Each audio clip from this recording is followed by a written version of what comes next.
अगर आप लोग इन फ्यूचर किसी भी एयरलाइंस की सस्ती टिकट लेना चाहते हैं तो हमारे वेबसाइट trimurtitravel.com पर विजिट करें। काला काला काला काला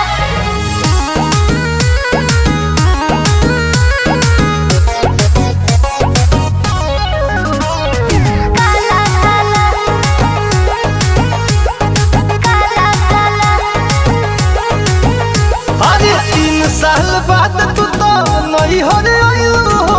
बड़ू चिकनाई पवन के पसोल खोइलू हो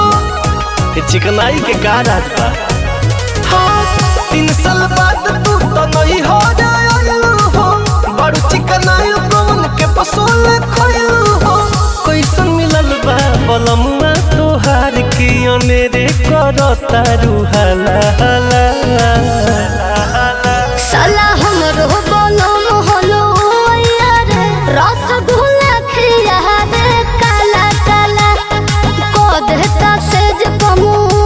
यार रसगुल्ला खिया दे काला काला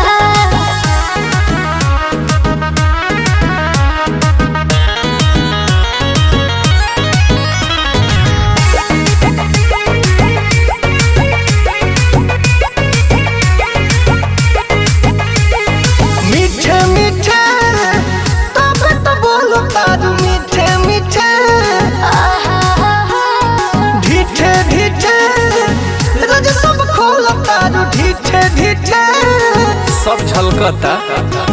ओ सही न दही ना गुलाब जोस खेलबा रस रस रस गुलाब जामुन के मिललबा ऊंच ऊंच लागे जगहिया उ सब जौन पहिले लागत रहे खाला खाला साला हमरो बोलम हलो यार रसगुल्ला खियाबे काला काला रहे ना मन में तीत यार रसगुल्ला खियाबे काला काला। अच्छा जी हाँ जी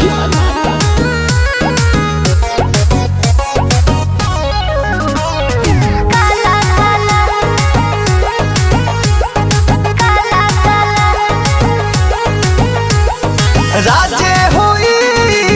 तब तहार बड़ी राजे होई मिजाजे होई रोजे रोजे मांगत मिजाजे होई बिल्कुल बनेला कुछ से भावना हमार लेना देना हो राधा देखिया सम कहे को भोर छना हो कके बड़ाई तू भतार के यार के करे जामी मारता भला भला साला हमरो